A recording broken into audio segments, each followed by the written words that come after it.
So this video is gonna be me talking about how these 7 books help me the most in my self-improvement journey. So let's get started, shall we?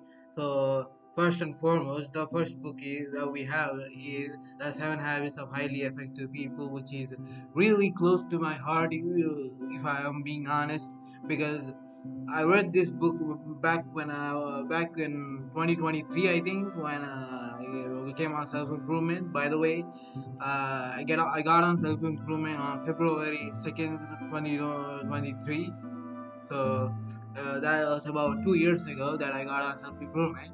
And one of the first books that I actually read was The 7 Habits of Highly Effective People. And one of the first chapters that it has is that, and the first habit is actually to be proactive.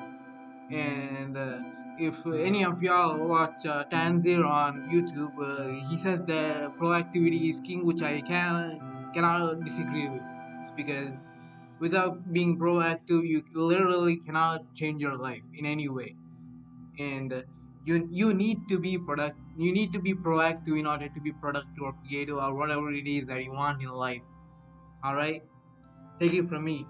I know, like when I blame when I blame shit on other people, like it just doesn't work out for me. All right, it just doesn't work out. And you may be asking, well, Ritwik, why does it need to work out? Because when you blame things on other people, when you complain about things not going well in your life, you give power over to people. You see. And they gave this nice chart in the 7 habits of highly effective people, where uh, you have 2 circles. Basically, the inner circle is about uh, the things that you actually have influence on, and the circle outside that is basically things that you don't have influences on. So things that inside that circle, maybe your relationships, like with your parents, how you treat your parents, how you treat your kids if you have any, uh, how you treat your partners if you have any.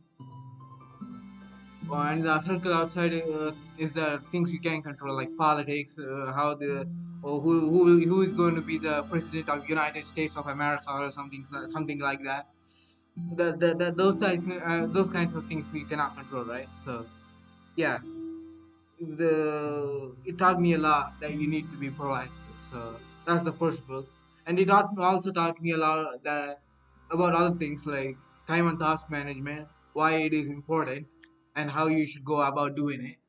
And I actually learned a lot more about time and task management in a course called I Can Study than in the book itself. So yeah, it still gave me like a primer, I would say. Like it kind of it kind of laid the foundations for my time and task management improvement, you see.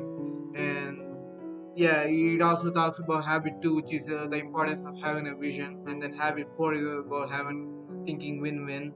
And then habit 5, which is my most favorite habit after habit 1, which is to be proactive. And the habit is be empathetic, basically. Be open-minded to other people's opinions and perspectives is what it says. And yeah, that's pretty much it. I think I have rambled on enough for the first book. And then for the next book we have Rich Dad Poor Dad. Now this book uh, is very good because it not only does it talk about the financial world, but it also talks about the mental world, if that makes sense to you.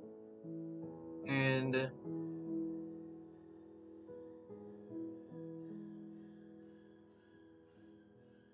it's not gonna be, but like, yeah, like literally on the first chapter it says that it says about the story that the Robert Kiyosaki had with his rich dad, whose name we don't know, unfortunately. uh I think it was something like Mike or something, I don't know. And basically about this. Rich Dad teaching the young Robert Kiyosaki, who is like 7 years old at the time, about the importance of proactivity, which nicely segments to the first book. uh, that's pretty much it. Like, I'm not gonna talk much about this book because it's a lot about finances, which I don't remember because I read all these books again, like my summer holidays back in 2024.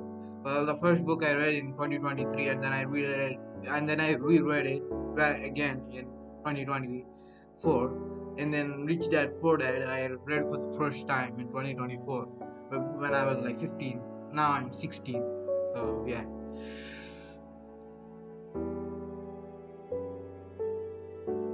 Our third book on the list, ladies and gentlemen, Atomic Habits. This book is like the first book that I can remember that I read on self improvement. Like, when I got on self improvement in February 2023, like, this was the first book that I read. This book was literally like my first self help book that I read in my life. Other than maybe something that I read before I started self improvement, maybe, and we don't count that, right? We don't count that. Uh,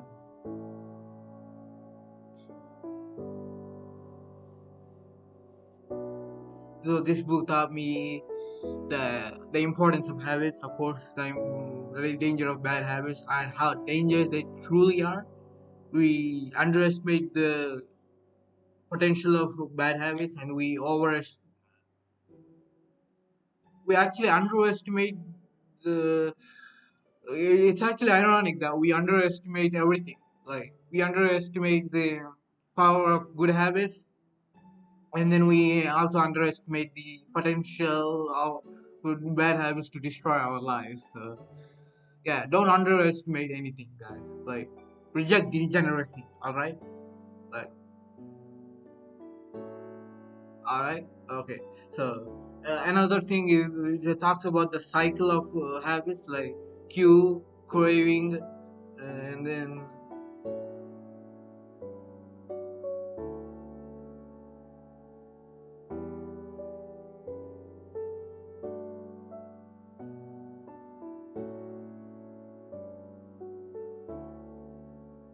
I don't know, something like cue, craving, consequence, something like that. I don't remember, but like, it's something, right?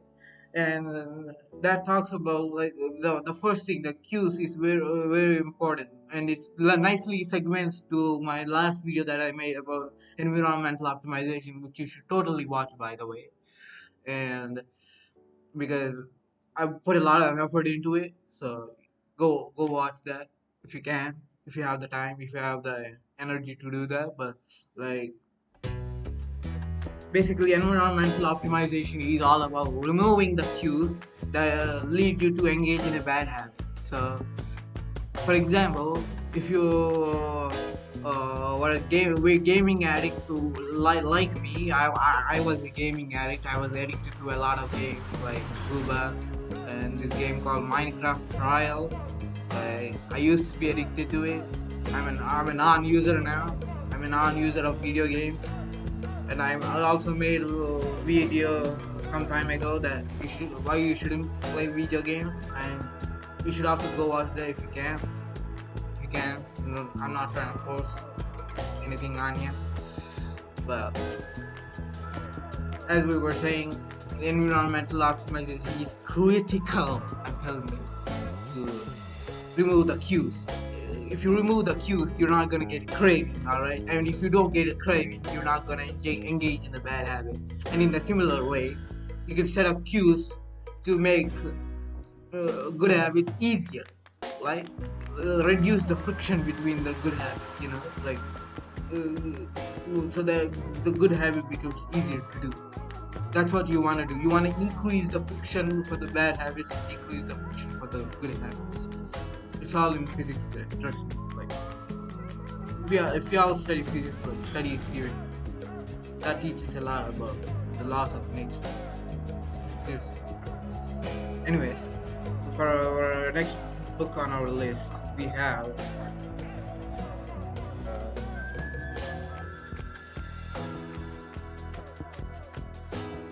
Loss of Human Nature. This book is actually very close to my heart because this book was 500 pages long, and I had to read all that to speed read.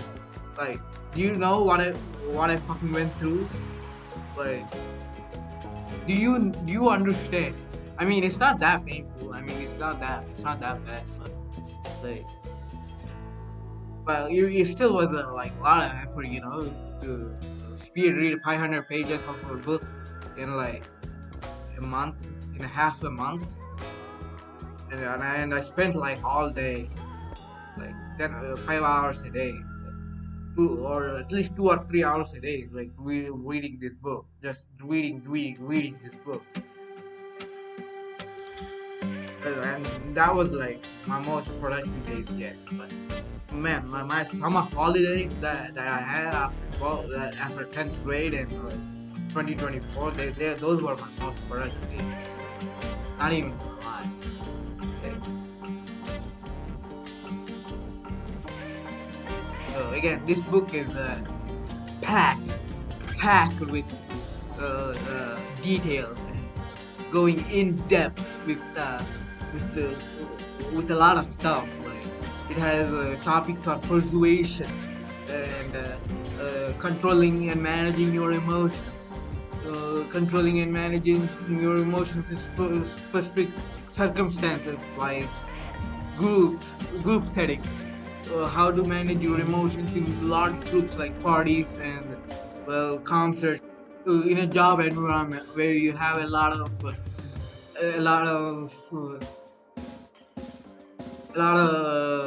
pressure to do this, a lot of well, not necessarily pressure, but expectancy to follow the dress code. Like for example, if you're a Muslim, it can be really problematic for you to like wear a hijab or whatever traditional things the Muslims wear in a Christian office, in a Christian themed office, right?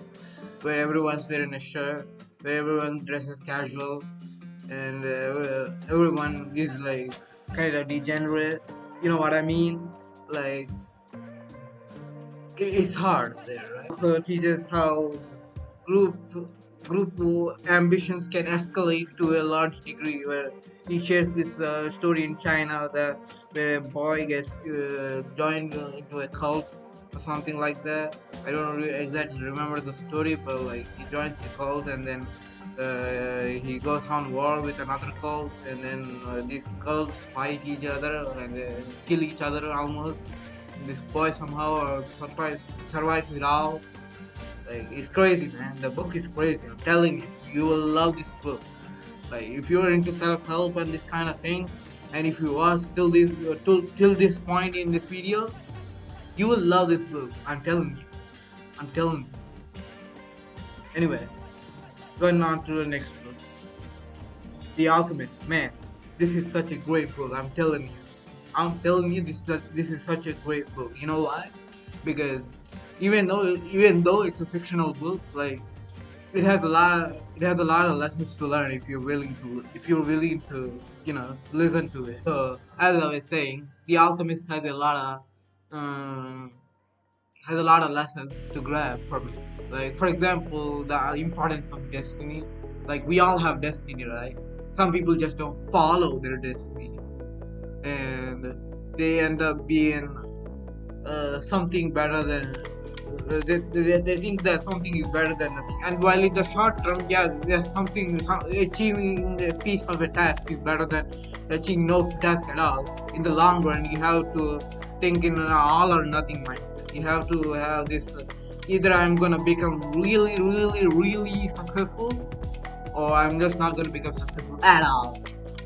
And you need to have this mindset in the long run. But in the short term, you need to have the mindset of something is better than nothing. I'll at least open my books, or if you're trying to study, or at least try to open my laptop or my device. If you're trying to do some digital work, that's the minimum viable goals, right?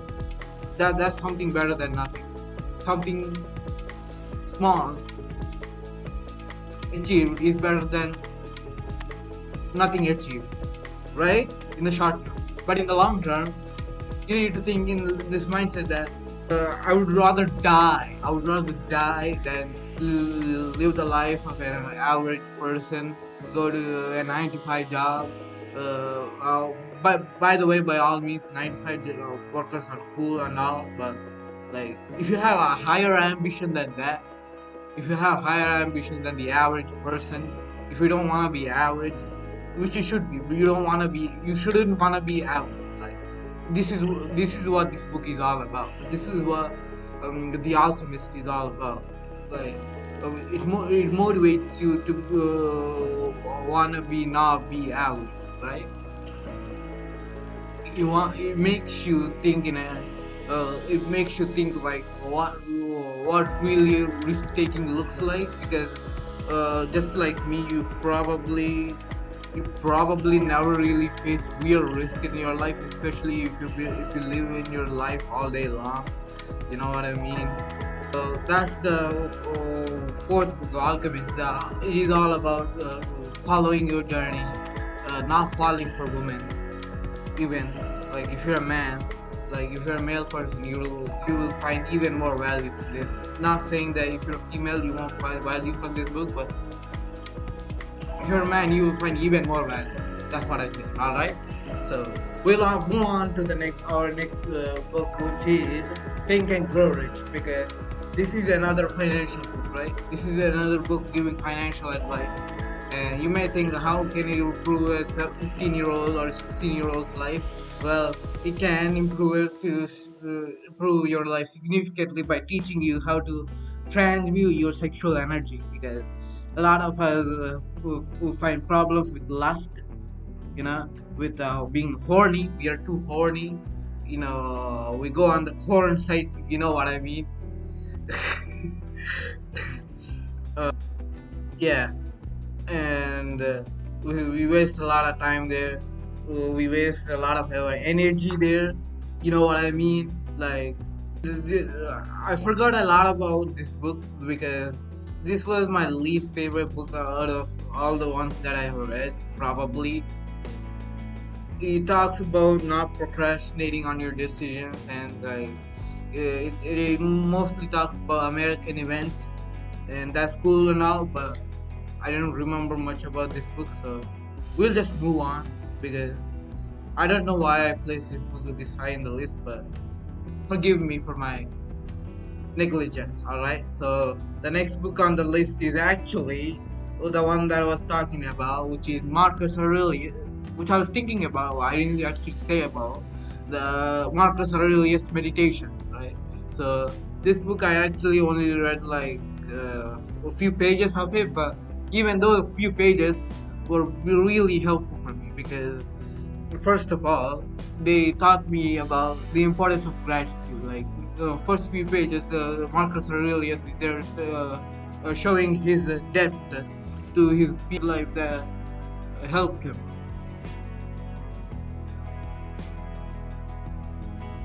As I was saying, Marcus Aurelius was talking about his debt to his people, his loved ones, like his grandparents, his parents, and his mentors, and the few people that have taught me a lot of things. Like, and he was talking a lot about that, and yeah, that's all I can remember from those few pages that I've read about the Marcus Aurelius Meditations book. I heard a lot of good things about it, but I just didn't have the time to really read it. How I know how they say, like, just read one page of a book a day, but I haven't even been having the time to do that. So yeah, those are my top 7 videos, by those top 7 books that you should totally read, by the way. And these are the top 7 books that helped me the most in my self improvement journey. Right? This is it. These are it. These 7 books are it. I'm telling you. I may remember another book. There might be another eighth or ninth book that I have forgotten to write in the script of this video. But hey, that's all right. And remember, always unconditionally love yourself. All right. Peace.